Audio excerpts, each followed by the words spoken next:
Kingsley, we good to go? All right, excellent. Good morning, everybody. Jason King from Wild Squirrel Technology. Time. Everyone thinks they've got more time. I'll do it tomorrow. I'm saving for the future. I've got all this long runway. I'm worried about my retirement. Things happen, which we've seen recently. I've had, friends pass away, going to work, coming home from work. We all think we've got more time. The question is, do you want to spend it doing admin and mucking around in the business, or do you want to spend it with your family, with your kids, looking after the people you love? Using technology, you can give yourself more time. You can spend less time doing all the admin, get yourself organised. It's a better customer outcome, a better customer engagement. With CRMs, you've got things like automation, better customer engagement, easier control of your financials, better planning. AJ runs like 6,000 businesses. How do you... I realise I'm going to start calling it the Armin Empire. But how do you keep all this data, and how do you keep all these customer details? How do you keep it all squared away? If you've got different sources of truth, you'll have an Excel spreadsheet here. You'll have some system over there, you'll have a different one over there. Different people logging in, updating different files. How do you know it's the latest version of something? How to protect the data that you've got.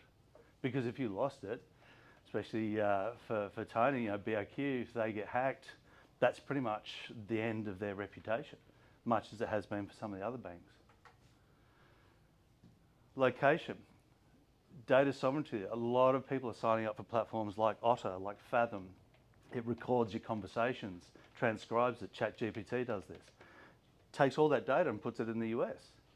Well, the US's data protection laws are abysmal compared to the rest of the world. But all your data, all your customer information, everything's being sent over there. My favourite bit is the automation, because I hate writing emails. I hate writing the same email over and over. So if you're writing the same, "Hi John, it was great to meet you the other day, really love to follow up. Here's a brochure of our services." Why type that 1,000 times? Scan the business card, it sends an email straight away, bang, job done. Here's a brochure of our services. Jason does this really, really well. He'll go out and see a new client, or someone will call his work number. If he doesn't answer, he's on the tools. It goes, "Hey, sorry, we missed your call. Here's a link to our booking page, and here's a brochure of our services." It goes over SMS. It's great. Imagine that. You get from your trader, you call up, you might hear back from them a week later. Not you, Sam, obviously. You might hear back from them a week later. It takes 2 weeks to get the quote. Who knows what's happening? Use the automation. Use the technology. Why type it in yourself? Spend the time with your kids. So these are some of the...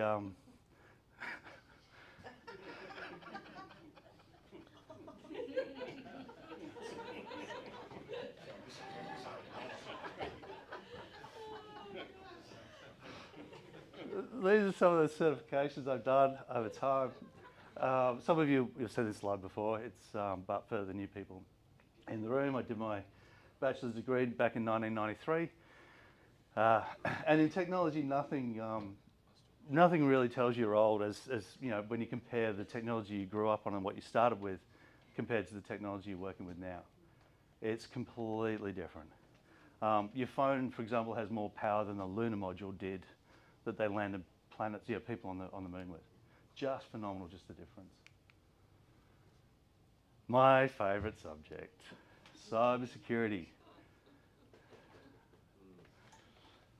So always, when you get an email from someone, even if it looks like someone you know, always check the email sender address.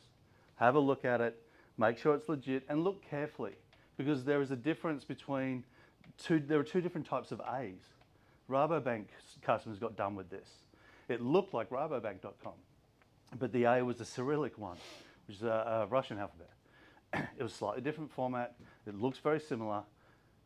They got done. Malicious link, log in here, provide your details, collected the information, off they went. There was a story last night, after I'd sent Campbell this, annoyingly, where a Melbourne couple lost $500,000. And the guy works in IT, finance and IT. He lost $500,000 because someone had got into their conveyances email systems, got the customer data, sent them an email saying, hey, there's a problem, we need to change bank accounts, please transfer the money into here. It came from their actual conveyancer. It came from, it's a legitimate email, legitimate sender, there's a real address. But if you're transferring that sort of money, pick up the phone. And never ever call the number that's in the email. Go to the website, call the number on the website. And that's an important one. If you get sent a bit.ly, LinkedIn's good for this, a bit.ly or a LinkedIn or a shortened URL. There's a free service, expandurl.net. You copy it, paste it into that, and it will go through and tell you this is where it goes. It goes to this website. And if it's the website you think it is, all good, you can click on the link. If it's some other random thing, it's a scam. Virus total. If you take that, if you've never seen that link that you've just been given and you're not sure about it, or it looks a little dodgy, or you're just not, there's something going on in your head, copy, paste it into virus total. There's 27, something like 27 to 30 checks that it does. So Sophos, Kaspersky, Bitdefender, and a whole bunch of others. And it will go through and tell you, yep, these will report it's clean. Or, hey, these ones are reporting this as malicious or potentially malicious. They never say it's actually malicious. Potentially malicious, don't go there. It's a scam. And as I said before, don't use the phone number provided in the email. That's just logical because they have a bots. It's no longer a foreign sounding voice on the other end of the phone. Quite often these days with AI, it's a friendly American. Sounds like it's the right thing. Something D and I always bang on about, always use a password manager. Do not reuse passwords. Sites are getting hacked left, right and centre. They don't always tell you they've been hacked. They don't always know they've been hacked. So always, always, always use password manager. Say it out loud. Don't use your browser to save your passwords. Oh, no. Again.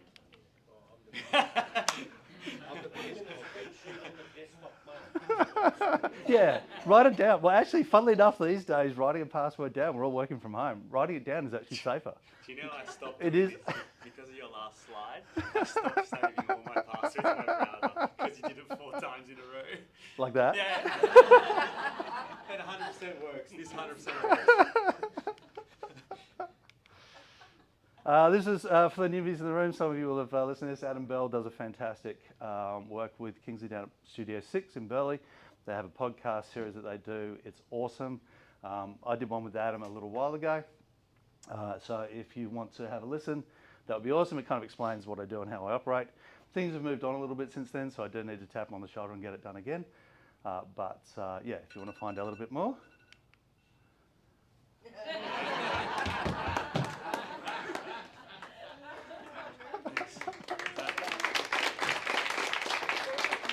There we go. Melissa. What's a good password manager? So I use 1Password. Yeah. Yeah. Not so. So 1Password's a really good one, and if you sign up with your business, it's like $60 US, I think, for the year. For the year, it's like $5 a month. But if you sign up for the business one, you get a free family one or 2 or 3 family ones as well. So you can sign up through the business and then give it to the rest of the family as well. For those of us that don't even know what that means, what does password manager do?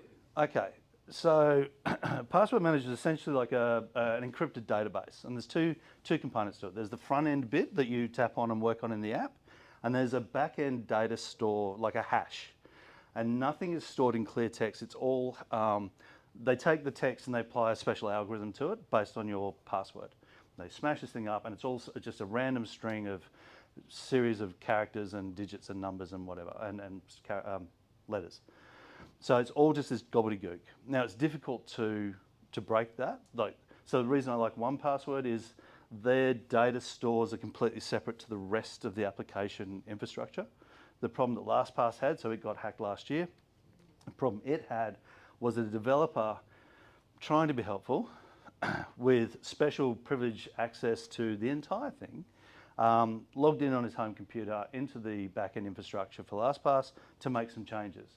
His computer had been, they targeted him. So his computer had been hacked. When he logged in, VPN'd into the service, and he had back-end access or backdoor access to it, They went, oh goody, that's what we want, and jumped in there. And as soon as they were in there, they could get out. So that's what I like about 1Pass. Even if 1Password got hacked, you still wouldn't be able to decrypt that. And even if they got those files, it's something like it'd take like the NSA something like billions of years. Like the sun will explode before you can decrypt these files. Under current, well, even with projected advancements. Okay, cool. So Can it just